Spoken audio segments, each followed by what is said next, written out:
تفاخر بينكم وتكاثر في الأموال والأولاد كمثل غيث أعجب الكفار نباته ثم يهيج فتراه مصفرا ثم يكون حطاما وفي الآخرة عذاب شديد ومغفرة من الله ورضوان وما الحياة الدنيا إلا متاع الغرور وقال رسول الله صلى الله عليه وسلم لو أن لابن آدم واديان من مال لابتغى ثالثا أو كما قال عليه الصلاة والسلام اللهم صل على محمد وعلى آل محمد كما صليت على إبراهيم وعلى آل إبراهيم إنك حميد مجيد اللهم بارك على محمد وعلى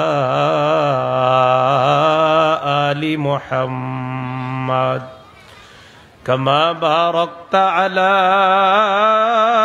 إبراهيم وعلى آل إبراهيم إنك حميد مجيد اللهم إني أعوذ بك من شر لساني وشر سمعي وشر بصري وشر مني দারুস সুন্নাহ cadet মাদ্রাসা তৃতীয় শাখা ভাঙা মসজিদ রোড হাজী আব্দুল ওহাব মাতবর টাওয়ার দ্বিতীয় তলা চান্দরা কালিয়াকৈর গাজীপুরের উদ্যোগে আয়োজিত ইসলাহি মাহফিলের উলামায়ে কেরাম আলোচনা পেশ করেছেন আলহাজ হাফেজ মাওলানা গাজী আল মাহমুদ, আলহাজ মুফতি আব্দুল আজিজ মক্কি, মুফতি আবু ইউসুফ আজিজি। প্রধান অতিথি জনাব মোহাম্মদ মুজিবুর রহমান, মেয়র কালিয়াকৈর পৌরসভা। বিশেষ অতিথিবৃন্দ, সার্বিক ব্যবস্থাপনায় আলহাজ প্রফেসর মোহাম্মদ আজিজুল হক, উপদেষ্টা অত্র মাদ্রাসা। উদ্বোধক আলহাজ ডাক্তার মোহাম্মদ বখতিয়ার, ব্যবস্থাপনা পরিচালক খাজা বদরুদ্দোজা মডার্ন হাসপাতাল। সভাপতি বীর মুক্তিযোদ্ধা আলহাজ মোহাম্মদ আমিনুল হক মন্ডল, সভাপতি অত্র মাদ্রাসা। সম্মানিত অতিথিবৃন্দ, আমন্ত্রিত অতিথিবৃন্দ এবং যার আহ্বানে এবং যিনি শুভেচ্ছা জানিয়েছেন সকলকে আলহাজ মোহাম্মদ আব্দুল ওহাব মাতবর মোতাওয়াল্লি অত্র মাদ্রাসা। আর সার্বিক তত্ত্বাবধানে কারি মোহাম্মদ আব্দুল মুত্তালিব সিরাজি, প্রতিষ্ঠাতা পরিচালক অত্র মাদ্রাসা। মাহফিল পরিচালনায় মুফতি জয়নাল আবেদিন, খতিব চান্দরা বাইতুল ইজ্জত জামে মসজিদ। উপস্থিত হযরত উলামায়ে কেরাম, মুসলমান ভাইরা,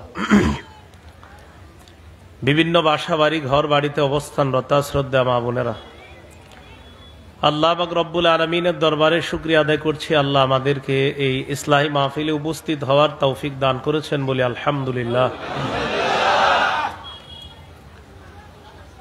আমি আপনাদের সামনে সূরা হাদীদের 20 নম্বর আয়াতে কারিমা তেলাওয়াত করলাম। হাফিজি কোরআন মাজিদ অনুযায়ী 27 পারা। এই 27 নম্বর পারার একদম শেষ সূরা হাদীদ। এই সূরা হাদীদের 20 নম্বর আয়াত, আর পৃষ্ঠা হলো 19 নম্বর পৃষ্ঠা। আয়াতে আল্লাহ পাক রব্বুল আলামিন বলেন, ই'লামু, তোমরা জেনে রাখো, আন্নামাল হায়াতুদ দুনিয়া লাইবু ওয়া লাহবুন, পার্থিব জীবন লাইবু ওয়া লাহবুন, খেল তামাশা, ওয়াজিনাতুন, বাহ্যিক চাকচিক্য, ওয়া তাফাখুরুম বাইনাকুম, আপোষের মাঝে গর্ব করা, ওয়া তাকাসুরুন ফিল আমওয়ালি ওয়াল আওলাদ, সন্তানের আধিক্য আর সম্পদের আধিক্য নিয়ে একে অপরের আগে বেড়ে যাওয়ার প্রতিযোগিতা করার নাম হলো পার্থিব জীবন, পার্থিব জগৎ, এই দুনিয়া। তো আল্লাহ বলেন এই দুনিয়াটা হলো খেল তামাশা, বাহ্যিক চাকচিক্য, আপোষের মাঝে গর্ব অহংকার করা, আমার সন্তান বেশি সম্পদ বেশি, এই নিয়ে একে অপরের চেয়ে আগে বেড়ে যাওয়ার প্রতিযোগিতা করার নাম হলো পার্থিব জগৎ, ইহজগৎ। এখানে আল্লাহ প্রথমে বলছে লাইবু ওয়ালাহুন, খেল তামাশা। খেল তামাশা দ্বারা উদ্দেশ্য হলো আমাদের শৈশবকাল, শৈশবকালটা খেল তামাশায় কাটছে। এরপরে আল্লাহ বলছেন ওয়াজিনা, বাহ্যিক চাকচিক্য, এটার দ্বারা উদ্দেশ্য যৌবনকাল। যৌবনকালটা মানুষ শুধু সৌন্দর্যতা তালাশ করে, চাকচিক্য কোথায় এটা তালাশ করে যৌবনকালে। এরপরে আল্লাহ বলছেন ওয়াতাকাসুরুম বাইনা ওয়াতাফাখুরুম বাইনাকুম ওয়াতাকাসুরুন ফিল আমওয়ালি ওয়াল আওলাদ, সন্তান আর সম্পদের আধিক্য নিয়ে গর্ব করা, এটা হলো বার্ধক্যকাল। বয়স বেড়ে গেলে মানুষের গর্বের বিষয় হয়, আমার দোকান আছে এই কয়টা, আমার সন্তান আছে এই কয়জন, আমার নাতি নাতনি আছে 20 জন 22 জন, এগুলা হয় মানুষের গর্বের বিষয়। আল্লাহ এই তিনোটা কালকে বললেন এই পার্থিব জীবন এটা খেল তামাশা শৈশবকাল, জিনা বাহ্যিক সৌন্দর্য যৌবনকাল, আর তাফাখুরুম বাইনাকুম ওয়া তাকাসুরুন ফিল আমওয়ালি ওয়াল আওলাদ, সন্তানের আধিক্য আর সম্পদের আধিক্য নিয়ে গর্ব করা, এটা হলো বুড়াকাল, বার্ধক্যকাল। ওই সময় মানুষ এটা বলে, কেউ জিজ্ঞাসা করলে আল্লাহ দিলে আমার 5টা বাড়ি আছে, সন্তান আছে 7 জন, নাতি নাতনি আছে 20 জন 22 জন, এরকম বলে। তো আল্লাহ পাক রব্বুল আলামিন কয় এটাই পার্থিব জীবন। এই সৌন্দর্য কেমন জানো? কামাসালি গাইসিন, আকাশের বৃষ্টির মতো, মেঘের মতো। মেঘ থেকে বৃষ্টি আসে, আসার পর জমিনে বৃষ্টি পড়ে, ওই বৃষ্টি থেকে উদ্ভিদ ওঠে, ওই বৃষ্টি থেকে ফসল হয়। আজাবাল কুফার নাবাতুহু, যেই উদ্ভিদ ফলমূল ফসল বৃষ্টি থেকে উৎপাদিত ফসল কৃষকদেরকে মুগ্ধ করে, আহা খুব সুন্দর হয়েছে ফসল। তাহলে প্রথমে ফসল খুব সুন্দর হলো, সুম্মা ইয়াহিজু, এরপর পাকে, আরো খুশি। ফাতারাহু মুসফাররা, তুমি দেখবে যে তা হলুদ বর্ণ ধারণ করে, পিত বর্ণ ধারণ করে। এটা কি সারা জীবন থাকে হলুদ বর্ণটা? পাকার পরে কি সারা জীবন পাকা থাকবে? আল্লাহ বলেন সুম্মা ইয়াকুনু হুতামা, এক পর্যায়ে সব চূর্ণ বিচূর্ণ হয়ে যায়, হঠাৎ দেখা যাবে এই জমিনে কিছুই নেই। ফসল আছে, এক পর্যায়ে ফসল ছিল, ফসল পাকছে, আমরা জমিনের পাশ দিয়ে বলি মাশাআল্লাহ ধানগুলা সুন্দর হয়েছে, কিন্তু একটা পর্যায়ে দেখি ধান টান কিছুই নেই। তো আল্লাহ বলেন এই দুনিয়াটা এমন, সৌন্দর্য তুমি দেখতেছো কিছুকাল, এরপর দেখবা সব শেষ হয়ে যাচ্ছে নিমিষে। কৃষক তার সৌন্দর্য, ফসলের সৌন্দর্য দেখে, এটা সাময়িক সময়, সব সময় সৌন্দর্য থাকবে না, শেষ হয়ে যাবে। তোমার এই জীবনটা একটা সময় শৈশবকাল কাটিয়েছ, এরপরে যৌবনকাল, তুমি ভাইবো না সারা জীবন যৌবনকাল থাকবে, হঠাৎ বুড়া হবা, এক পর্যায়ে তুমি শেষ হয়ে যাবা। ক্ষেতের সুন্দর ফসল যেমন থাকে না, শেষ হয়ে যায়, তুমিও থাকবা না, শেষ হয়ে যাবা। এটা আল্লাহ বুঝাইলেন।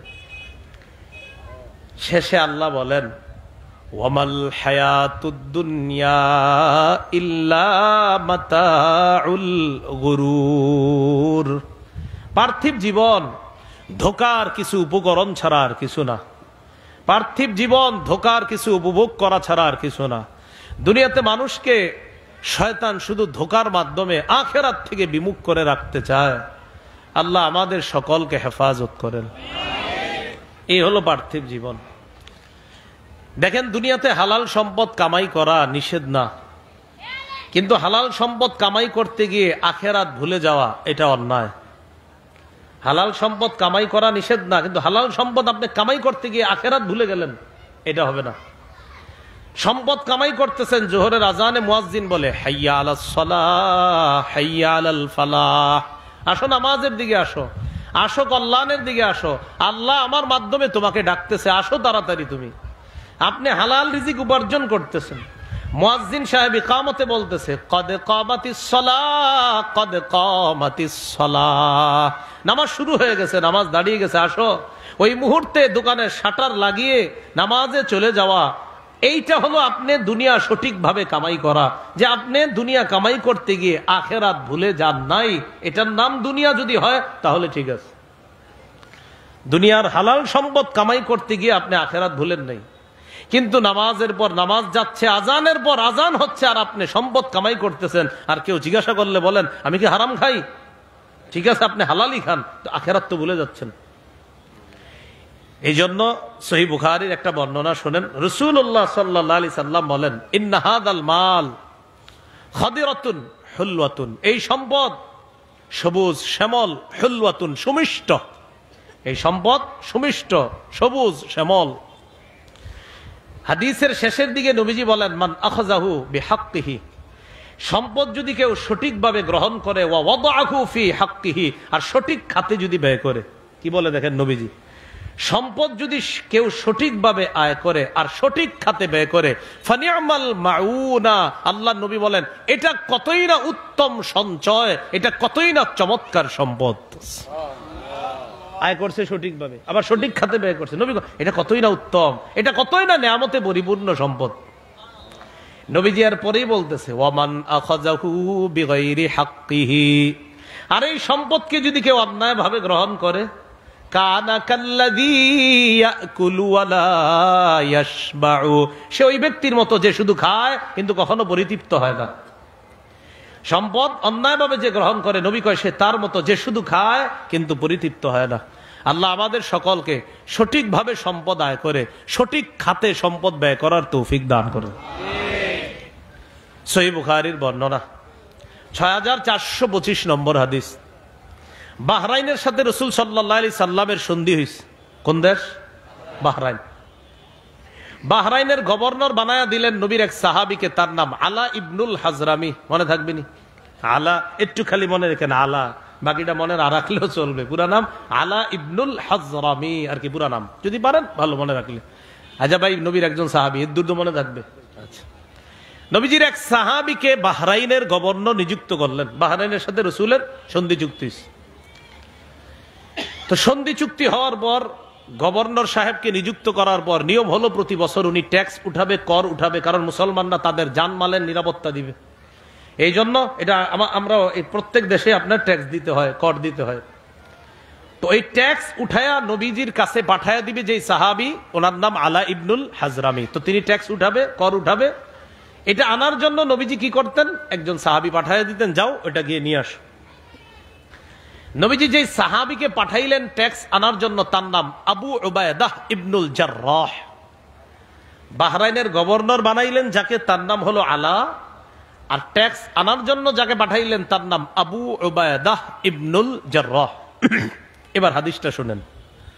আন্না রাসূলুল্লাহ সাল্লাল্লাহু আলাইহি ওয়াসাল্লাম বাআসা আবা উবায়দাহ ইবনুল জাররাহ ইলা আহলিল বাহরাইন। রাসূলুল্লাহ সাল্লাল্লাহু আলাইহি সাল্লাম আবু উবায়দা ইবনুল জাররাহকে পাঠাইলেন ইলাল বাহরাইন, বাহরাইনে পাঠাইলেন। ওয়াকাদ সালাহা রাসূলুল্লাহ সাল্লাল্লাহু আলাইহি ওয়াসাল্লাম আহলাল বাহরাইন ওয়া আমারা আলাইহিমুল আলা ইবনুল হাজরামি রাদিয়াল্লাহু তাআলা আন। বাহরাইনের সাথে নবীজির সন্ধি চুক্তি হয়েছে, আর তাদের গভর্নর বানিয়ে দিয়েছে আলা ইবনুল হাজরামিকে। তার কাছে ট্যাক্স আনার জন্য নবী পাঠাইলেন আবু উবায়দা ইবনুল জাররাহ রাদিয়াল্লাহু তাআলা। তা আবু উবায়দা ইবনুল জাররাহ রাদিয়াল্লাহু তাআলা ট্যাক্স নিয়ে মদিনায় চলে আসছে। ফাকাদিমা আবু উবায়দা বিমাল। আবু উবায়দা রাদিয়াল্লাহু তাআলা ট্যাক্স বা কর নিয়ে, সম্পদ নিয়ে মদিনায় আসছে। ফাসামিআতিল আনসার বিকুদুমিহি। আবু উবায়দা যে সম্পদ নিয়ে আসছে মদিনায়, এটা আনসার সাহাবীরা শুইনা ফেলছে যে আবু উবায়দা সম্পদ নিয়ে আসছে। কি করা যায়? রাতে রাতে আসছে, অতএব ফজরের নামাজেই মসজিদে গিয়ে নবীর সামনে বসতে হবে। তো সম্পদ নিয়ে আসছে নবীর সাহাবী আবু উবায়দা। ফাওয়াফাতহু সালাতাস সুবহি মা রাসূলিল্লাহি সাল্লাল্লাহু আলাইহি ওয়াসাল্লাম। সবাই ফজরের নামাজ নবীর সাথে মসজিদে পড়ছে। ফালাম্মান সারাফা তা'আররাদু লা। নবীজি যখন সালাম ফিরালেন, সাহাবায়ে কেরাম কি করছেন, নবীজির সামনে নিজেদেরকে পেশ করলেন, একদম কাছাকাছি গিয়ে বসলেন নবীজির ফজরের পরে। নবীজিও ফজরের পরে কি করতেন, মুসল্লিদের দিকে ফিরে বসতেন। আমাদের দেশেও তো ফজরের পরে ইমাম সাহেব মুসল্লিদের দিকে ফিরে বসে না, নবীজিও বসতেন। তো সাহাবায়ে কেরাম কি করলেন, নিজেদেরকে পেশ করলেন নবীর সামনে। নবীজি দেখে বুঝতে পারছে যে এরা সম্পদের কথা শুনছে, তো এই জন্য আমার কাছাকাছি এসে বসছে। ফাতাবাসসামা রাসূলুল্লাহ সাল্লাল্লাহু আলাইহি ওয়াসাল্লাম হিনা রাআহুম, নবীজি তাদেরকে দেখে একটা মুস্কি হাসি দিলেন। সবাই একটা মুস্কি হাসি দেন, দিছেন? নবীজি একটা মুস্কি হাসি দিলেন। মুস্কি হাসি কেন দিলেন? নবীজি মুস্কি হাসি দিলেন যে আমি বুঝছি কেন আসছো। মুস্কি হাসি দিয়ে নবীজি বললেন, আযুন্নুকুম সামি'তুম বিকুদুমি আবি উবায়দা ওয়া আন্নাহু জাআ বিমালিন, আমার ধারণা আবু উবায়দা যে সম্পদ নিয়ে আসছে এটা তোমরা শুনে ফেলছো, তাই আমার কাছাকাছি এসে পড়ছো, ঠিক না? ক্বালু আজাল ইয়া রাসূলুল্লাহ, সাহাবীরা কয় জি হুজুর ঠিকই বলছেন। সুবহানাল্লাহ। এবার মন দিয়ে শুনেন গুরুত্বপূর্ণ কথাগুলো। নবীজি বলেন, আবশিরু, সুসংবাদ গ্রহণ করো, ওয়া আম্মিলু মা ইয়াসুররুকুম, এবং তোমরা আশা রাখো যা তোমাদেরকে আনন্দ দিবে। এই জিনিসের আশা করো, এটা তোমরা আশা করো যা তোমাদেরকে আনন্দ দিবে। তবে তোমরা একটু শোনো, মাল ফাকরা আখশা আলাইকুম, দারিদ্রতা তোমাদেরকে পেয়ে বসবে, আমি নবী এই ভয় করি না। দারিদ্রতা তোমাদেরকে পেয়ে বসবে এই আশঙ্কা আমি করি না, এই ভয় আমি করি না। ওয়ালাকিন আখশা আলাইকুম আন তুবসাতা আলাইকুমুদ দুনিয়া কামা বুসিতাত আলা মান কানা ক্বাবলাকুম ফাতানাফাসুহা কামা তানাফাসুহা। তবে আমার আশঙ্কা, তোমাদের পূর্ববর্তী জামানার লোকদের সামনে দুনিয়া যেমন বিস্তৃত করে দেওয়া হয়েছে, দুনিয়া বিছিয়ে দেওয়া হয়েছে, তোমাদেরকেও দুনিয়া এমন বিছিয়ে দেওয়া হবে, বিস্তৃত আকারে দুনিয়া দেওয়া হবে। দুনিয়ার অঢেল ধন সম্পদ তোমাদেরকেও দেওয়া হবে, আগের জামানায় যেমন দেওয়া হয়েছে। ফাতানাফাসুহা কামা তানাফাসুহা, তারা দুনিয়া কামাই করার জন্য প্রতিযোগিতায় লেগে গিয়েছে, তোমরাও প্রতিযোগিতায় লেগে যাবা, আমি নবী আশঙ্কা করতেছি। দারিদ্রতার আশঙ্কা করি না, বরং তোমাদেরকে অত সম্পদ দেওয়া হবে যেমন সম্পদ পূর্ববর্তীদেরকে দেওয়া হয়েছে। কিন্তু তারা সম্পদ পাওয়ার আশায় এমন প্রতিযোগিতা করছে, প্রতিযোগিতা করতে করতে ওয়াতুলহিয়াকুম কামা আলহাতহুম, এক পর্যায়ে দুনিয়া তাদেরকে আখিরাত থেকে বিমুখ করে দিয়েছে, তোমাদেরকেও দুনিয়া আখিরাত থেকে বিমুখ করে দিবে, আমি নবী আশঙ্কা করতেছি। হাদিস থেকে কি শিখলাম দেখেন তো? প্রথমে নবী বলছে আবশিরু, সুসংবাদ গ্রহণ করো, সাথে সাথে বলছে এমন সম্পদের আশা করো যা তোমাদেরকে আনন্দ দিবে। তাহলে তো ভালো কথাই বলছে নবী। একটু পরে আবার বলতেছে তোমাদেরকে দারিদ্রতা পেয়ে বসবে, এই ভয় আমি করি না। তোমাদের সামনে অঢেল ধন সম্পদ দেওয়া হবে, অতীতের জামানায় যেমন দেওয়া হয়েছে, এখানেও সমস্যা না। সমস্যাটা হলো কি? নবী বলেন তারা এই ধন সম্পদ কামায়ে প্রতিযোগিতা করেছে, তোমরাও করবা, কিন্তু প্রতিযোগিতা করতে গিয়ে একটা সমস্যা হয়েছে, সেটা হলো তাদেরকে আখেরাত থেকে বিমুখ করে দিয়েছে দুনিয়ার ধন সম্পদ। আমারও আশঙ্কা তোমাদেরকেও আখেরাত থেকে বিমুখ করে দিবে, এই আশঙ্কা, এই ভয় আমি নবী করতেছি। তাহলে ভাই কি শিখলাম? হালাল ভাবে সম্পদ কামাই করা দোষণীয় নয়, কিন্তু সম্পদ কামাই করতে গিয়ে আখেরাত ভুলে যাওয়া এটা অন্যায়। নবীজি দেখে প্রথমে বলছে কিন্তু সুসংবাদ গ্রহণ করো, তার মানে ঠিক আছে দুনিয়া হালাল ভাবে কামাও, ঠিক আছে, কিন্তু শেষে আবার বলছে দুনিয়া কামাই করতে গিয়ে অতীত জামানার লোকেরা আখেরাত থেকে দূরে সরে গেছে, তোমরাও দূরে সরে যাবা, এটা আমার আশঙ্কা হয়। তাহলে আমরা হাদিস থেকে দুইটা গুরুত্বপূর্ণ শিক্ষা শিখলাম। এক, দুনিয়া কামাই হালাল ভাবে নিষেধ না, দুনিয়া কামাই করতে গিয়ে আখেরাত ভুলে যাওয়াটা নিষেধ। তাহলে আখেরাত ভুলে যাওয়া যাবে না। কি শিখলাম? আখেরাত সামনে রাখবো, এরপর দুনিয়া কামাই করবো, বলেন ইনশাআল্লাহ। তাহলে আমরা দুনিয়াতে বৈধভাবে সম্পদ কামাই করব ঠিক, কিন্তু আমাদের সামনে থাকবে আখেরাত। সামনে থাকবে কি? আখেরাত। অর্থাৎ দুনিয়া কামাই করতে গিয়ে কোনোভাবেই যেন আখেরাত থেকে বিমুখ না হই। আল্লাহ আমাদের সকলকে আখেরাতি জিন্দিগি যেন দুনিয়াতেই যাপন করতে পারি, আল্লাহ তৌফিক দান করুন। এটা আবার কেমন কথা বললাম? প্রথমে একটু আমার সাথে বলেন, বলেন দুনিয়ার সন্তান, আখেরাতের সন্তান। কয় ধরনের সন্তান বললাম? একটা দুনিয়ার সন্তান আর একটা আখেরাত। আচ্ছা, এবার হাদিস শুনেন। সহিহ বুখারীর 6417 নম্বর হাদিস।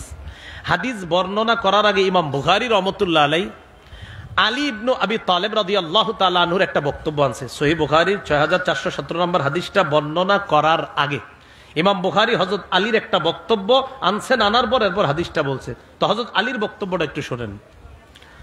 عن علي بن أبي طالب رضي الله تعالى عنه ارتحلت الدنيا مدبرة وارتحلت الآخرة مقبلة ولكل واحدة منهما بنون فكونوا من أبناء الآخرة ولا تكونوا من أبناء الدنيا আলী রাদিয়াল্লাহু তাআলা আনহু বলেন, ইরতাহালাতিদ দুনিয়া মুদবিরাতান, দুনিয়া পিছিয়ে যাচ্ছে, দুনিয়া পিছনের দিকে যাচ্ছে। ওয়ারতাহালাতিল আখিরাতু মুকবিলা, আখিরাত এগিয়ে আসছে। বলেন সবাই, দুনিয়া পিছিয়ে যাচ্ছে, আখিরাত এগিয়ে আসতেছে, আখিরাত এগিয়ে আসছে, মানে দুনিয়ার জীবন শেষের দিকে, আখিরাত আসতেছে। এরপর হযরত আলী বলেন, ওয়ালিকুল্লি ওয়াহিদাতিম মিনহুমা বানুনা, দুনিয়ার সন্তান আছে, আখিরাতেরও সন্তান আছে। আলী বলেন, ফাকুনু মিন আবনাইল আখিরা, তোমরা আখিরাতের সন্তান হও, ওয়ালা তাকুনু মিন আবনাইদ দুনিয়া, দুনিয়ার সন্তান হয় না। আখিরাতের সন্তান হওয়া দ্বারা উদ্দেশ্য হলো দুনিয়ার মধ্যে তোমার জীবনটা এমন ভাবে কাটাও যেন দেখলেই মনে হয় তোমার আখিরাত ওয়ালা একটা জিন্দেগি, অর্থাৎ তোমাকে দেখলেই যেন মনে হয় তুমি একজন দিনদার। দুনিয়ার সন্তান হওয়ার অর্থ হলো তুমি এমন হও না তোমার কার্যক্রম যেন দুনিয়াবি মানুষের মতো না হয়, মানে দুনিয়াতে আসো, তোমার কার্যক্রম এমন হবে যে তোমাকে যেন মনে হয় দিনদার, তোমার কার্যক্রম যেন এমন না হয় যে তোমাকে মনে হচ্ছে দুনিয়াদার। তাহলে দুনিয়ার সন্তান মানে দুনিয়াতে এমন ভাবে চলবো আমি যে কেমন যেন দুনিয়া আমার সব, আখেরাত ভুলে গেলাম, এটা হলো দুনিয়ার সন্তান। আর দুনিয়াতে থাইকাও আমি আখেরাত সামনে রাখি। আজান দেয় তো মসজিদে যাই, ফজর পড়ি, কোরআন তেলাওয়াত করি, এরপর আমার দিন শুরু হয়, এরপর জোহর পড়ি, আসর পড়ি, মাগরিব পড়ি, এশা পড়ি, তালিমে বসতেছি, আবার আমি আমার দায়িত্বগুলা পালন করতেছি, সন্তানের হক, স্ত্রীর হক, এই সব আমি পালন করতেছি। এটা দুনিয়াতে থাইকাও আপনি আখেরাতের সন্তান, আপনি হলেন দিনদার। আর দুনিয়াতে থাকার পরেও টাকা পয়সা কামাই করতেছেন, জুয়া খেলতেছেন, সুদ খাইতেছেন, ঘোষ খাইতেছেন, এই দুনিয়াতে থাইকা আপনি দুনিয়ার সন্তান, আপনি হলেন দুনিয়াদার।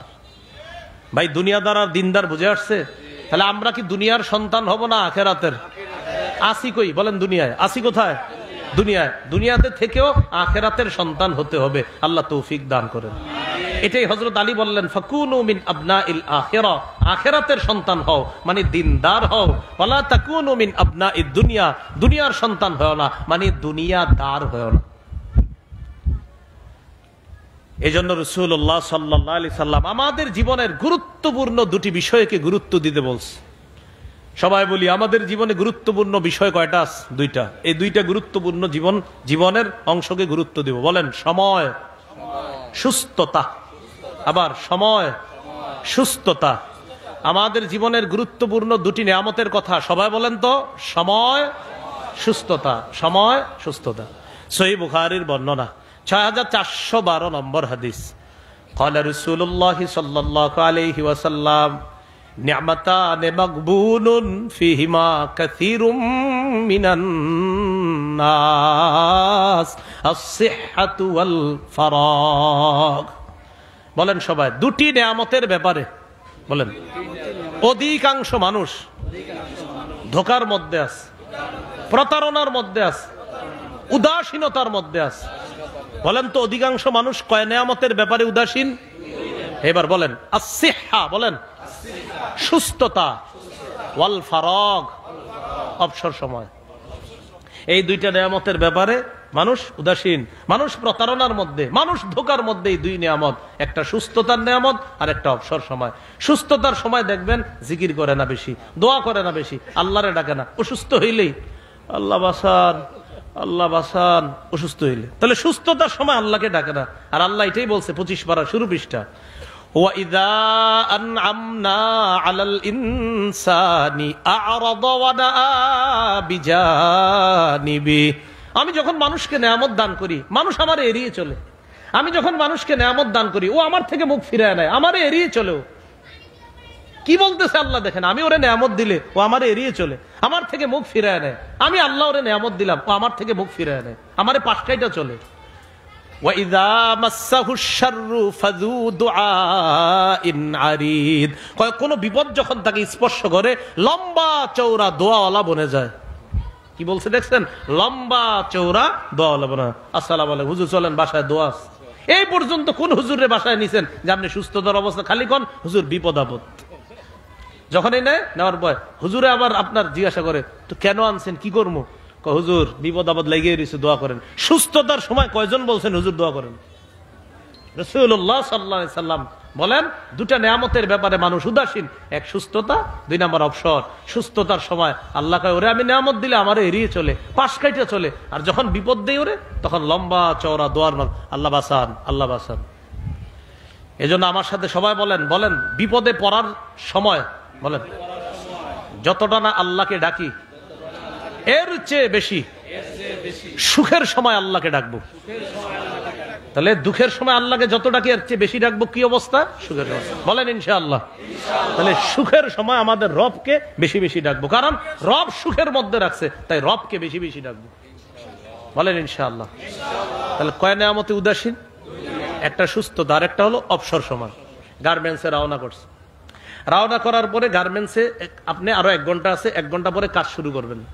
আপনি জানেন যে আমার গার্মেন্টসে পৌঁছতে এখনো 1 ঘন্টা লাগবে, তাহলে 1 ঘন্টা পরে আপনি ব্যস্ত হয়ে যাবেন। 1 ঘন্টা এখনো অবসর আছেন, গাড়িতে বসে রয়েছেন, লেগুনায় বসে রয়েছেন, অটোতে বসে রয়েছেন, গল্প গুজবে না কাটায়া যে 1 ঘন্টা পরে আমার কাজে লাগতে হবে, অতএব 1 ঘন্টা কাজে লাগাই।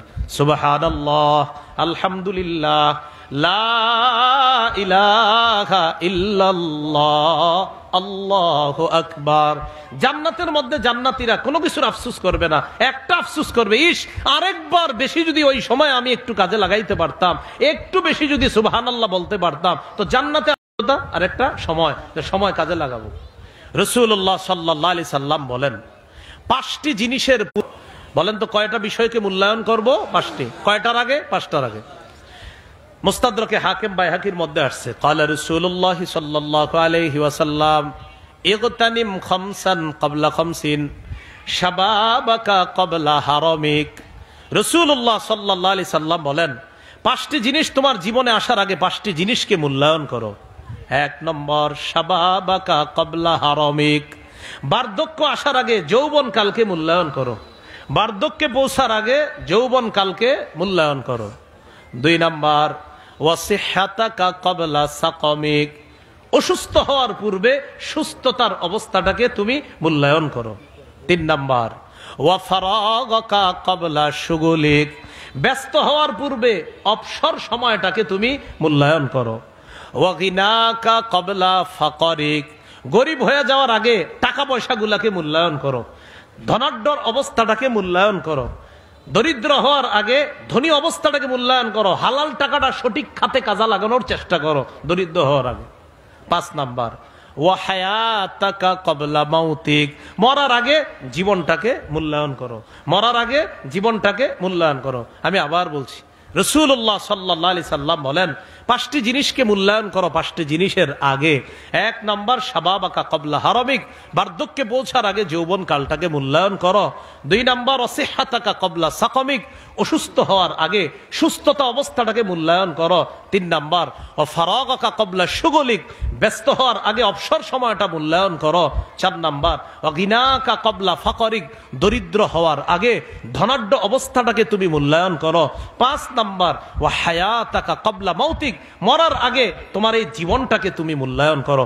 আল্লাহ আমাদের এই সুস্থতা আর অবসর সময় সহ আর যে আরো কথাগুলা নবী বললেন সবগুলাকে মূল্যায়ন করার তৌফিক দান করে। তিরমিজির বর্ণনা 2416 নম্বর হাদিস। এই হাদিসের মধ্যে আসছে, আগে একটু আমরা পড়াশোনা করি সবাই, চলেন বলেন 5টি প্রশ্নের আগে, বলেন কিয়ামতের ময়দানে আদম সন্তানের 2 পা নড়বে না। তাহলে এক অংশ আমি, বাকি অংশ আপনারা। বলেন তো কয় প্রশ্নের আগে কিয়ামতের মাঠে 2 পা নড়বে না? 5টি প্রশ্নের আগে। ক্বালা রাসূলুল্লাহ সাল্লাল্লাহু আলাইহি ওয়াসাল্লাম, লা তাজুলু কদামা ইবনি আদামা মিন ইনদি রাব্বিহি ইয়াউমাল কিয়ামাতি হাত্তা ইউসআলা আন 50। কিয়ামতের ময়দানে রবের সামনে থেকে আদম সন্তানের 2 পা নড়বে না। একটু মাথায় আইনেন, একটু চিন্তায় আইনেন যে রবের সামনে আমি দাঁড়িয়ে আছি আর 5 প্রশ্ন আমাকে করা হবে, উত্তর না দেওয়ার আগে নাকি 5 প্রশ্নের আগে আমার 2 পা নড়বে না। এগুলো মাঝে মাঝে চিন্তায় আনবেন আর চিন্তা করবেন। 1 নাম্বার, আন উমরিহি ফিমা আফনা, জীবন সম্পর্কে প্রশ্ন, জীবন কোথায় কাটিয়েছে। 2 নাম্বার ওয়া আন শাবাবিহি ফিমা আবলা, যৌবন সম্পর্কে, যৌবন কোথায় বিনাশ করেছে। 3 নাম্বার ওয়া আন মালিহি মিন আইনা ইকতাসাবা, সম্পদ সম্পর্কে প্রশ্ন করা হবে, সম্পদ কোথা থেকে কামাই করছে। 4 নাম্বার ওয়াফিমা আনফাকা, সম্পদ কোথায় ব্যয় করেছে। 3 নাম্বার কোত্থেকে আয়, 4 নাম্বার কোথায় ব্যয়। 5 নাম্বার ওয়া বিমাজা আমিলা ফিমা আলিমা, যা জেনেছে জানা অনুযায়ী আমল করেছে কিনা। এই 5 প্রশ্নের উত্তর না দেওয়ার আগে, 5 প্রশ্ন করার আগে আদম সন্তানের 2 পা নড়বে না। প্রিয় ভাইয়েরা, 1 নাম্বার জীবন, 2 নাম্বার যৌবন। 1 নাম্বার জীবন, 2 নাম্বার যৌবন। এর মানে আমার জীবন যৌবনের পুরাটা সময় পাই টু পাই হিসাব আল্লাহর কাছে দিতে হবে। আল্লাহ আমাদের সকলকে সুস্থতার সময় কাজে লাগানোর তৌফিক দান করেন। তাহলে আমরা পার্থিব জীবনে আছি, মনে আসিনি, ভুলে গেছি। শৈশবকাল, যৌবনকাল, বার্ধক্যকাল, পুরা সব মিলে আমাদের জীবনটা হবে সুস্থতার জীবন আছে। আবার সময়গুলা পুরাটা জীবনের প্রত্যেকটা অংশই, মুহূর্ত খুব গুরুত্বপূর্ণ, দামি। বিশেষ করে বালেগ হওয়ার পর আমার প্রতিটা মুহূর্ত কিন্তু আমাকে কঠিনভাবে চলতে হবে, বুঝে শুনে চলতে হবে, একটু যেন এদিক সেদিক না হয়। কেন? কারণ কিয়ামতের ময়দানে আমাকে প্রশ্নের মুখোমুখি হতে হবে। আল্লাহ আমাদের সকলকে সময়গুলা কাজে লাগানোর তৌফিক দান করেন। তো রাসূলুল্লাহ সাল্লাল্লাহু আলাইহি ওয়াসাল্লাম এক হাদিসের মধ্যে বলেন, কিয়ামতের আগে সময় একদম নিকটবর্তী হয়ে যাবে। আমরা যে সময়টা আছি, এই সময় দেখবেন বরকত পাইতেছি না আমরা।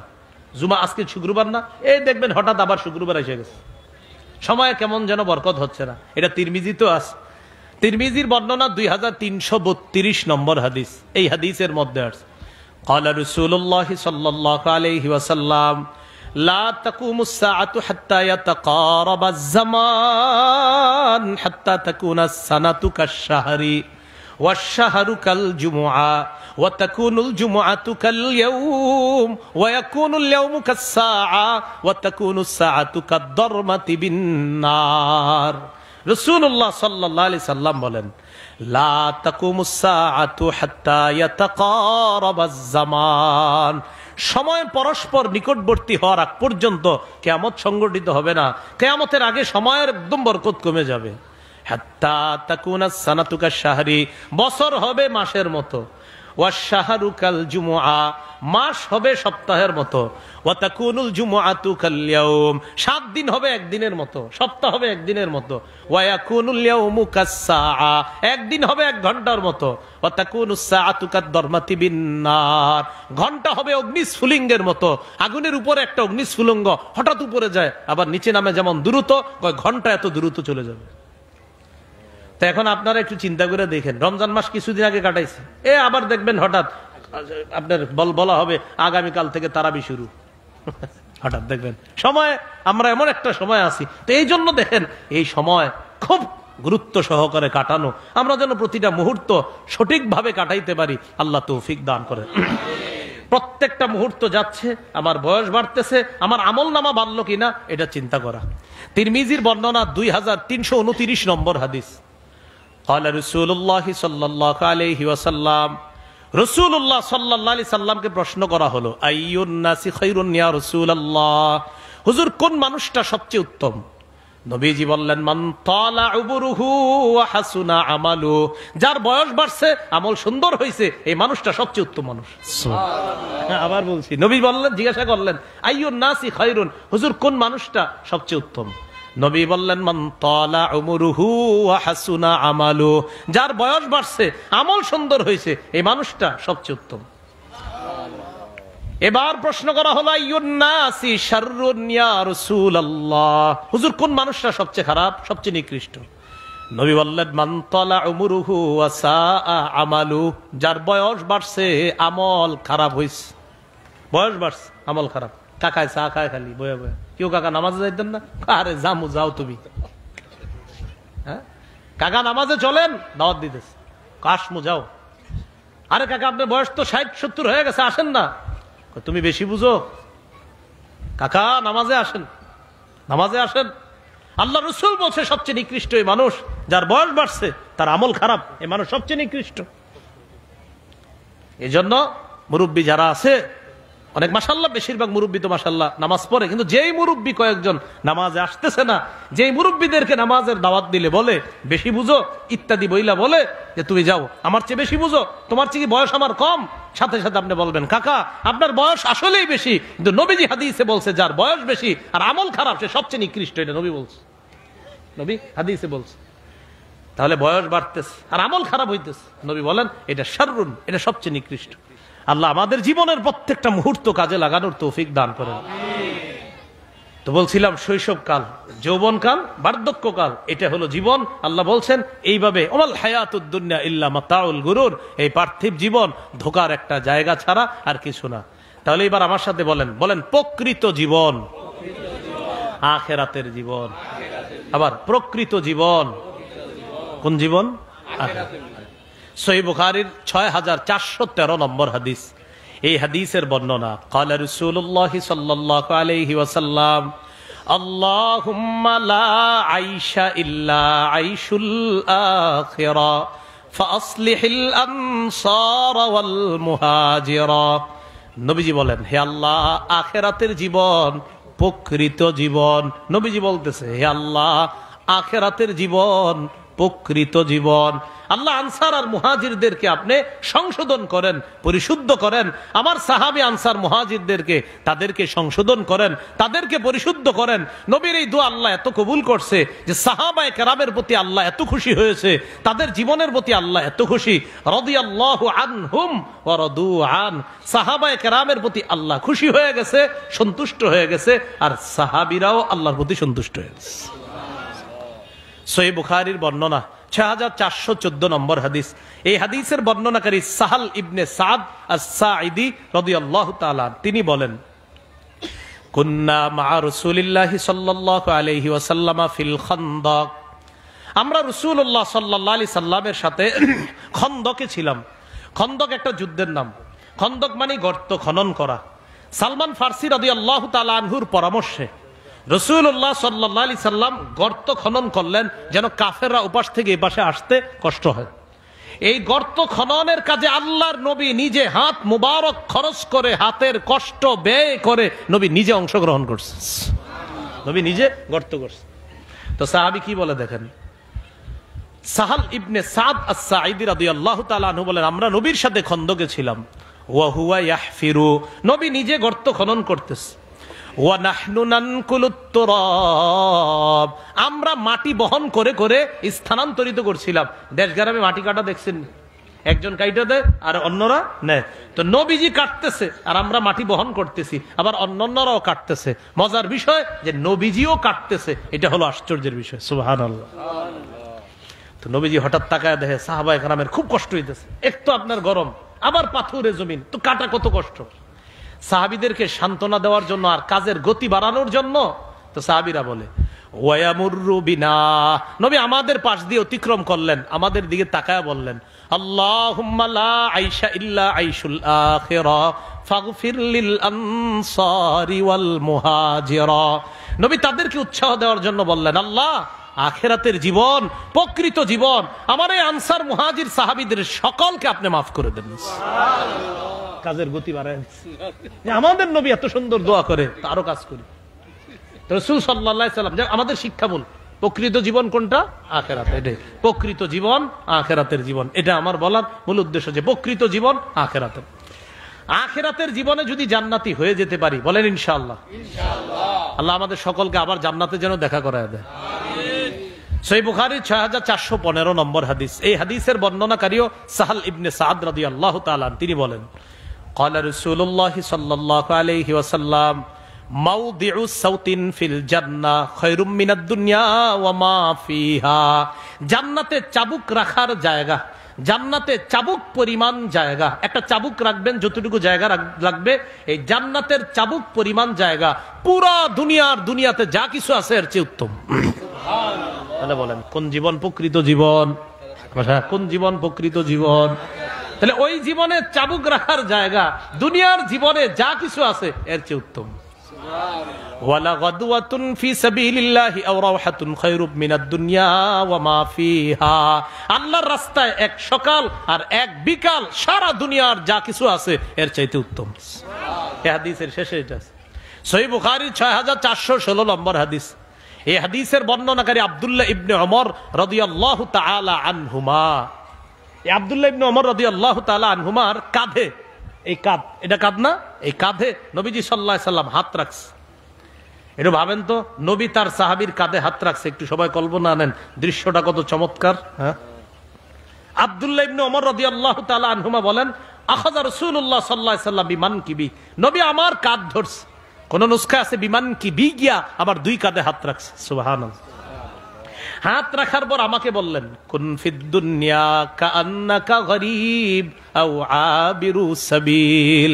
ও ইবনে ওমর, দুনিয়াতে তুমি এমন ভাবে থাকো যেন তুমি একজন আগন্তুক, যেন তুমি একজন অপরিচিত।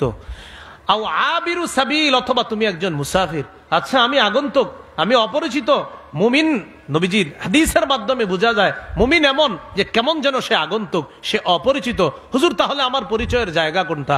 আমি আগন্তুক, তাহলে কোত্থেকে আসছি? হাদিস দ্বারা বোঝা যায়, আরে মুমিন, তোমার আসল জায়গা, আসল পরিচয় তো জান্নাতে। আও আবিরু সাবিল, অথবা তুমি মুসাফির। পুরা দুনিয়ায় সব মুমিন চলবে মুসাফিরের মতো। হুজুর, তাহলে আমি মুসাফির হইলে আমার আসল বাড়ি কোনটা? আসল বাড়ি জান্নাত। মুমিনের আসল বাড়ি কোনটা হবে?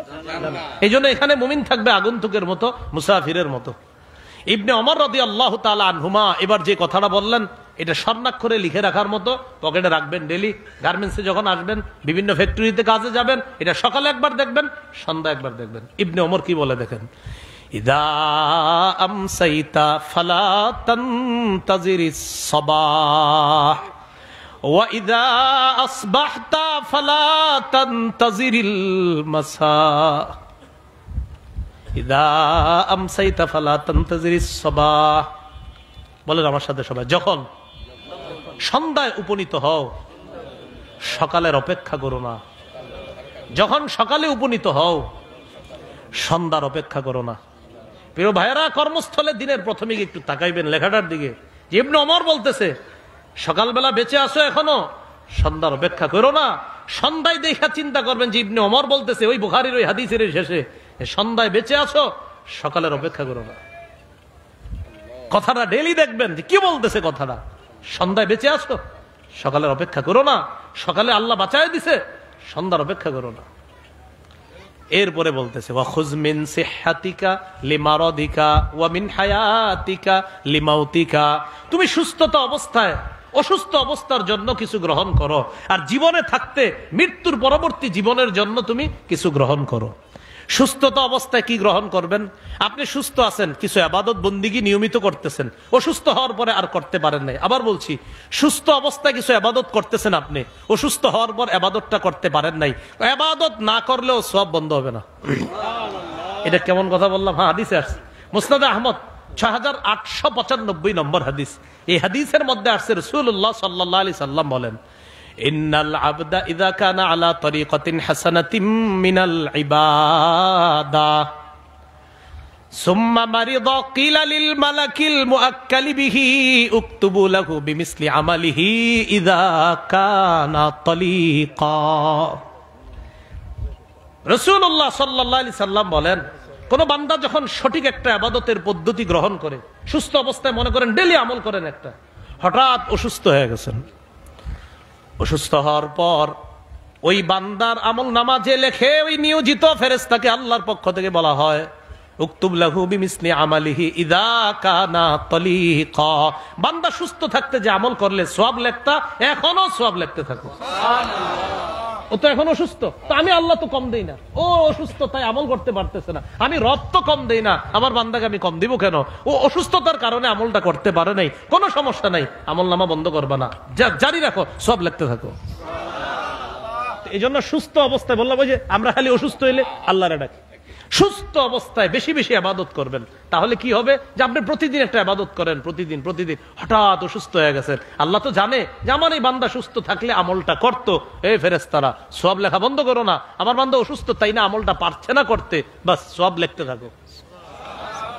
আল্লাহ আমাদেরকে কথাগুলা বোঝার তৌফিক দান করেন। তো বলছিলাম, প্রকৃত জীবন কোনটা? আখেরাতের জীবন। তাই আখেরাতের জীবনটা সামনে রেখে দুনিয়ার জীবনটা কাটানোর চেষ্টা করা, আল্লাহ তৌফিক দান করে।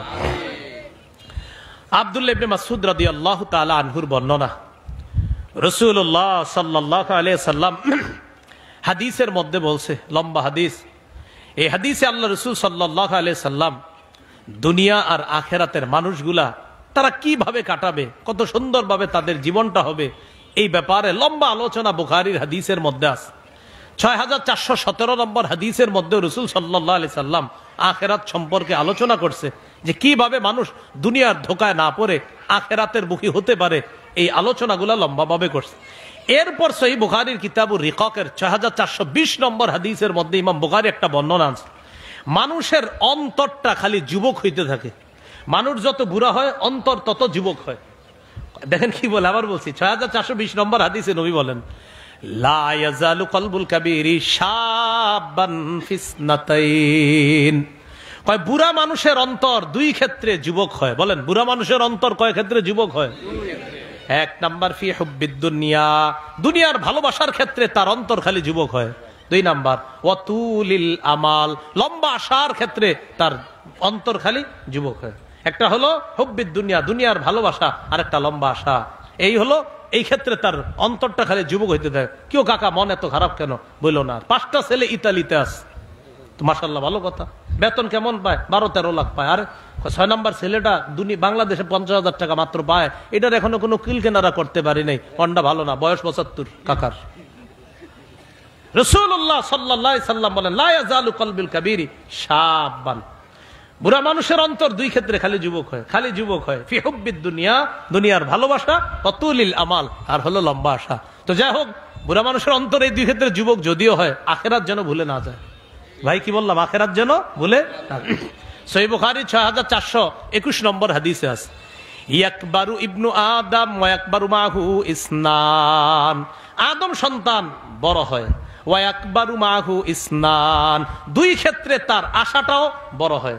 আদম সন্তানের বয়স বাড়ে, দুই ক্ষেত্রে তার আশাও বাড়ে। রাসূল বলেন, ইয়াকবারু ইবনু আদম, আদম সন্তানের বয়স বাড়ে, ওয়া ইয়াকবারু মাহু ইসনান, বয়স বাড়ার সাথে সাথে দুই ক্ষেত্রে তার আশাটাও বাড়তে থাকে। এক নাম্বার হুব্বুদ দুনিয়া, দুনিয়ার ভালোবাসা। দুই নাম্বার ওয়াতুলুল উমর, এই হাদিসে আসছে উমর, লম্বা জীবন দুনিয়াতে থাকবে, এই আশা তার খালি বাড়ে। আরো কাকা বয়স কত? 95। তুই আরো বাঁচতে চায়, আরো বাঁচতে চায়, এই হলো আশা। তো এই দুই ক্ষেত্রে তাদের আশা এগুলা বাড়তে থাকে। সহিহ বুখারীর বর্ণনা 6433 নম্বর হাদিস। এই হাদিসের মধ্যে, লম্বা হাদিসের শেষে একটা কথা আছে, এই কথাটা একটু মন দিবেন। আগে পুরো হাদিসটা শুনেন আর শেষের কথাটা মন দিবেন। কি কয় দেখেন, একজন ব্যক্তি আছে, তার নাম ইবনে আবান। বলেন কি নাম? ইবনে আবান। তার পুরো নামটা হলো হুমরান ইবনে আবান। কি নাম? হুমরান, ইমরান না, ইমরান না, হুমরান, হুমরান ইবনে আবান, মানে হামিম র আলিফ নুন, হুমরান ইবনে আবান।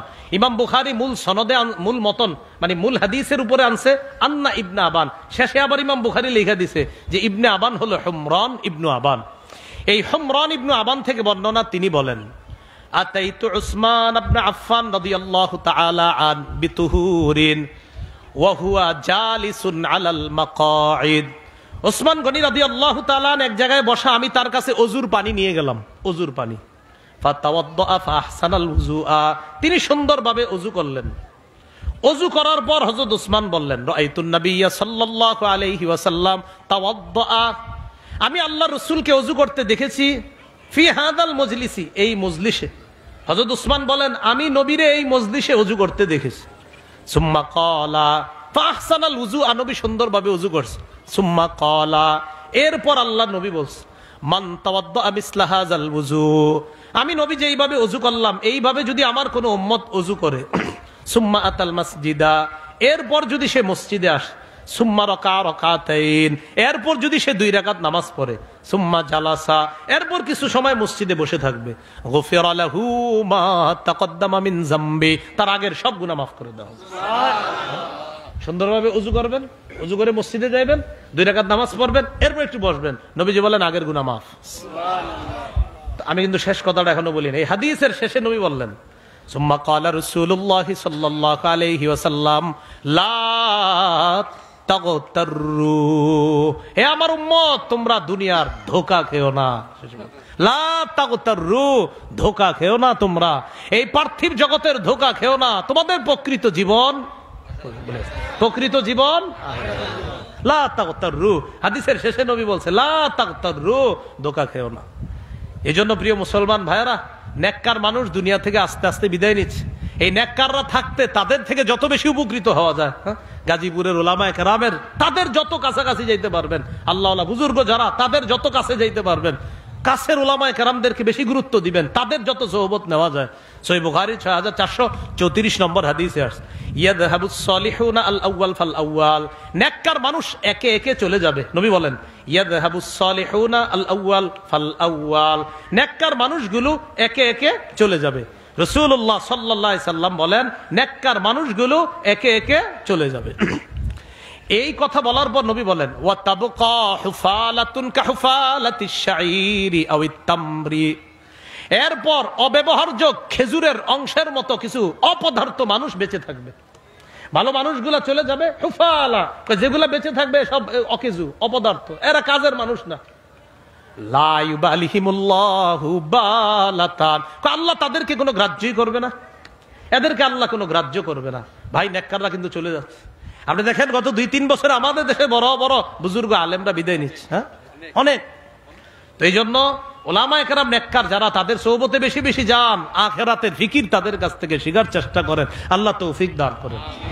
এইগুলো সহিহ বুখারী 6434 নম্বর হাদিসের বর্ণনা। সহিহ বুখারীর বর্ণনা 6435 নম্বর হাদিসের মধ্যে আল্লাহ রাসূল সাল্লাল্লাহু আলাইহি সাল্লাম বলেন তাইসা আব্দুদ দিনার ওয়াদ দিরহাম, স্বর্ণওয়ালারা ধ্বংস, রূপাওয়ালারা ধ্বংস, ওয়াল কাতিফা ওয়াল খামিসা, রেশমের পোশাকওয়ালারা ধ্বংস, পশমের পোশাকওয়ালারা ধ্বংস। বুঝাইছে যারা দুনিয়াদার হয়ে আখিরাত ভুলে গেছে তারা ধ্বংস। রূপা তো নিষেধ না, স্বর্ণ তো নিষেধ না, স্বর্ণ মানুষ ব্যবসা করে, রূপার ব্যবসা করে। রাসূল বলতেছে তাইসা আব্দুদ দিনার, স্বর্ণের দাসরা ধ্বংস, ওয়াদ দিরহাম রূপার দাস ধ্বংস, ওয়াল কাতিফা রেশমের দাসরা ধ্বংস, ওয়াল খামিসা পশমের দাসরা ধ্বংস। এর মানে স্বর্ণওয়ালা, রূপাওয়ালা, রেশমওয়ালা, পশমের পোশাকওয়ালা, বুঝাইছে যে ধন সম্পদওয়ালারা ধ্বংস। উদ্দেশ্য হলো যে যারা ধন সম্পদের মোহে আখিরাত ভুলে গেছে। এটা আবার সহিহ বুখারীর আরেক বর্ণনা আছে স্পষ্ট। রাসূল তার এক সাহাবীরে বলতেছে ইন্নাল মুকিল্লিনা ইন্নাল মুকসিরিনা হুমুল মুকিল্লুনা ইয়াউমাল কিয়ামা, সম্পদশালীরা কিয়ামতের ময়দানে সওয়াব হবে একদম কম। সাথে সাথে আল্লাহ নবী বলেন তবে যাদেরকে আল্লাহ প্রচুর সম্পদ দিছে আর সে সঠিক খাতে ব্যয় করছে, দুনিয়াতে তার সম্পদও যেমন বেশি, আখিরাতে তার সওয়াবও হবে বেশি। তাহলে কি শিখে এখান থেকে আমরা শিখলাম হল কি আপনার, যে স্বর্ণওয়ালা, রূপাওয়ালা এরা ধ্বংস, মানি স্বর্ণ রূপার মোহে পড়ে পিছনে পড়ে যারা আখিরাত ভুলে যাবে। তো ভাই আমার মূল কথাটা, দুনিয়ার জীবন এটা হলো ধোকার জীবন, ধোকার জিন্দেগি। আখিরাতের জীবন প্রকৃত জীবন। মুমিনের জন্য এটা পরীক্ষার জায়গা। এখানে মুমিন সব কাজ করবে আখিরাতকে সামনে রেখে। আমরা সবাই আখিরাতকে সামনে রেখে এই দুনিয়ার জীবনটা যেন কাটাইতে পারি, আল্লাহ তৌফিক দান করেন। তাহলে সামনে রাখতে হবে কি বলেন তো, আখিরাত। একটা হাদিস শুনেন, মজার হাদিস, সহিহ বুখারী 6436 নম্বর হাদিস। এই হাদিসে আসছে, ও এটা খুতবায় পড়ছি, এই হাদিসের অনুবাদ দিতে করলাম না, তো ওয়াজই হইল না। শুরুতে এটা পড়ছি, লাউ আন্না লি ইবনি আদামা, এটা বললাম না, লাউ আন্না লি ইবনি আদামা ওয়াদিয়ানি মিন মাল, আদম সন্তানের যদি সম্পদের 2টা এলাকা থাকে, কয়টা? মানে আপনারে 2 এলাকা পরিমাণ স্বর্ণের মালিক আপনি, 2 এলাকা, 2টা উপত্যকা, কয় লাত্তাকা সালিসা, সে বলবে আরেকটা লাগবে। 2 এলাকার শুধু স্বর্ণ আছে, মানে আপনি এই পুরা গাজীপুর কি আছে, কয় পুরা গাজীপুরে খালি স্বর্ণ আর স্বর্ণ, এটার মালিক আমি। আদম সন্তান বলবে আরেকটা লাগবে, ও বলবে আমার 3য়টা লাগবে। নবী বলেন মাটি ছাড়া ওর পেট কেউ ভরতে পারে না। সেটা কি? সেটা হলো কবরের মাটি। মৃত্যু হবে, তার পেট ভরবে, এর আগে তার পেট ভরবে না। তো প্রিয় ভাইয়েরা আবার আসেন, বলেন শৈশবকাল, যৌবনকাল, বার্ধক্যকাল, এটা হলো আমাদের জীবন। এই জীবনের সময়গুলা খুব কাজে লাগাতে হবে। গুরুত্বপূর্ণ 2টি নিয়ামত আছে আমাদের জীবনে, কি কি জানি? সুস্থতা আর হলো সময়। এই 2টা সময়, সুস্থতা, 2টাকে আমরা কাজে লাগাইতে হবে, কারণ প্রতিটা সময় মুহূর্ত এগুলার হিসাব আল্লাহর কাছে দিতে হবে।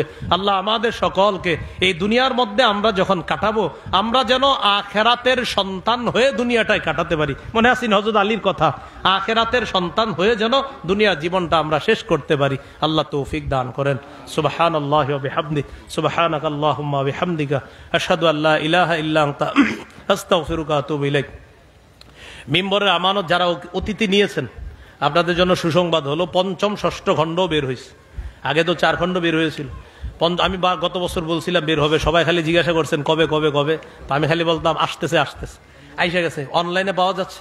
পঞ্চম খণ্ডের আলোচনা হলো ইসলামের প্রথম ভিত্তি নিয়ে, আশহাদু আল্লা ইলাহা ইল্লাল্লাহ ওয়া আশহাদু আন্না মুহাম্মাদান আবদুহু ওয়া রাসূলুহু, এই 2 অংশ নিয়ে প্রথম খণ্ডের আলোচনা, মানে আপনার পঞ্চম খণ্ডের আলোচনা। ষষ্ঠ খণ্ডের আলোচনা হলো ইসলামের দ্বিতীয় ভিত্তি নামাজ নিয়ে। তো পঞ্চম ষষ্ঠ খণ্ড এই 2টাও নতুন আসছে, মার্কেটও আছে। আর ওরা আজকে গাড়িতে 6 খণ্ড নিয়ে এসেছে, ওই প্রকাশনী থেকে নিয়ে এসে 6 খণ্ড মনে হয় ওদের গাড়িতে আছে। যদি থাকে 6 খণ্ড ভালো, না থাকলে 1 2 3 4 তো আছে। প্রথম খণ্ড যারা নেবেন আমি বারবার বলি এটা মুখস্থ করে ফেলবেন, জামাই বউ দুজন। প্রথম খণ্ডটা, প্রথম খণ্ডে সন্তানের 64টা অধিকার, প্রতিদিন 5টা মুখস্থ করবেন। আর ম্যাডাম আর আপনি দুজন একজন আরেকজনকে শোনাবেন, এই 5টা করে এরকম 60টা মুখস্থ, 64টা মুখস্থ করে ফেলবেন। দ্বিতীয় খণ্ডে শিরিক বেদাত কুফুর তাওহীদ, তৃতীয় খণ্ডে হালাল হারাম, আর চতুর্থ খণ্ডের আলোচনা হলো আপনার স্বামীর 24টা অধিকার, স্ত্রীর 19টা অধিকার।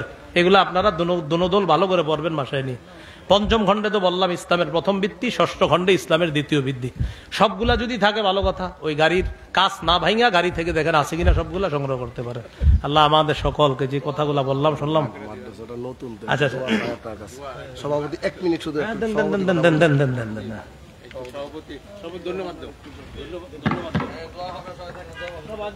আলহামদুলিল্লাহ, হুজুর দোয়া করে দিবে, ইনশাআল্লাহ আমরা দোয়া করে যাব ইনশাআল্লাহ। আমাদের পত্র মাদ্রাসার সভাপতি সাহেব আপনাদের সাথে একটু দোয়া চাইবে ইনশাআল্লাহ। দোয়া হবে, আমরা বসি ইনশাআল্লাহ, সবাই বসে দোয়া হবে ইনশাআল্লাহ। আসসালামু আলাইকুম ওয়া রাহমাতুল্লাহি ওয়া বারাকাতুহু। ওয়া আলাইকুম আসসালাম ওয়া রাহমাতুল্লাহ। দারুস সুন্নাহ কেডার মাদ্রাসার ইসলামী মাহফিলের প্রধান বক্তা, আপনারা বক্তৃতা শুনলেন, উনি ভালো ভালো কথা বললো।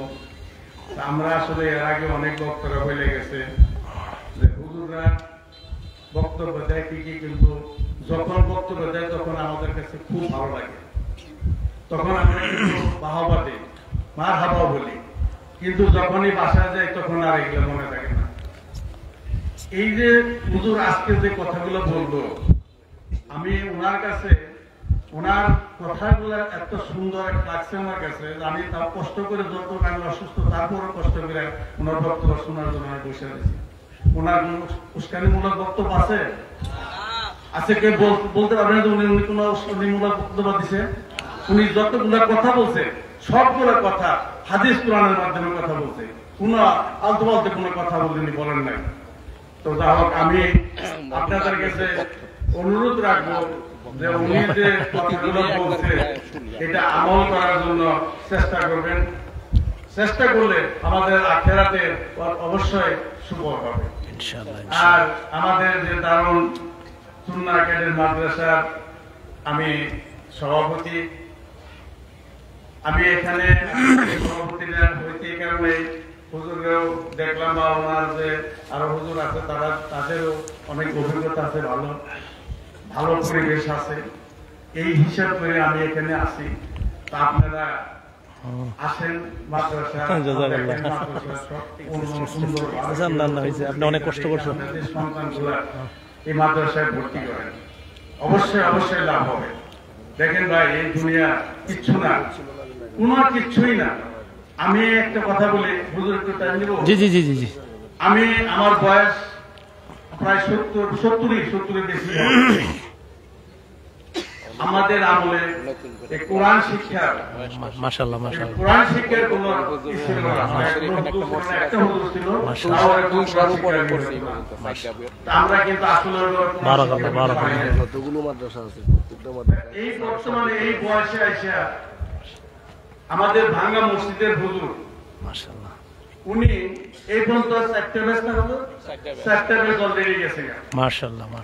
আমি তৃতীয় ব্যাচের ছাত্র ছিলাম। আমি শুয়ে চিন্তা করি যে হুজুর যে কোরআন পড়াইতেছে, আমার বন্ধু বান্ধবরা পড়তেছে, আমি কি করি, পড়বো কি করে, কিচ্ছু জানি না, কোনো কিছু বুঝি না। তারপরে হুজুরের কাছে গেলাম, হুজুর আমি যে পড়তেছি, উনি খুব খুশি হলেন, আপনি যদি পড়তে চান তাহলে আমার কাছে খুব ভালো লাগবে। তারপর আমি বসলাম, কিছুদিন বসার পর মাথায় ধরে না, মানে উনি কি বলেন না বলে আমার মাথায় কিচ্ছু ঢুকে না। তারপর আমি চলে যাবো, আমি বললাম আমি আর পারবো না, খামাখা হয়ে গেলে তুমি আমার সান্ত্বনা দিল, দেখেন আপনি চিন্তা করেন না, আপনি আমার কাছে বসে থাকেন, ইনশাল্লাহ আপনি পারবেন। ইনশাআল্লাহ ইনশাআল্লাহ। তোমার কথা মতন আসলে আমি বসে থাকতে থাকতে এখন দেখেন আমি সেই পাক কোরআন পড়তে আমার 2টা খতম অলরেডি হয়ে গেছে। যদিও আমি শুদ্ধভাবে না পড়তে পারি, আমি এর আগে একটা কথা এখানে বলছিলাম যে কোরআন পড়তে গেলে এখানে কিছু আপনার নিয়ম কারণ আছে, বাংলা ব্যাকরণের ব্যাকরণ গুলো আছে, কোরআনে কিন্তু এরকম ব্যাকরণ আছে। আমরা কিন্তু এখনো তো এরকম করতে পারি না। পারবেন ইনশাআল্লাহ, ইনশাআল্লাহ পারবেন। আমার মনে হয় যে আমরা যে ভাঙ্গা করে কোরআন শরীফ পড়তেছি, আমার মনে হয় যে আল্লাহ পাক এটা আমাদের সবচেয়ে বেশি খুশি হইতেছে। ইনশাআল্লাহ ইনশাআল্লাহ। আমাদের ছোট ছোট বাচ্চাগুলো যখন কথা বলে আমাদের তখন ভালো লাগে না? তখন আমরা কি তুমি এত সুন্দর কথা বলো, অনেক ভালো লাগে। তা আমার মনে হয় আল্লাহ পাক আমরা যখন এই ভাঙ্গা কোরআন শরীফ পড়ি তখন আল্লাহ পাক আমাদের জন্য অনেক খুশি হয়ে যাবে।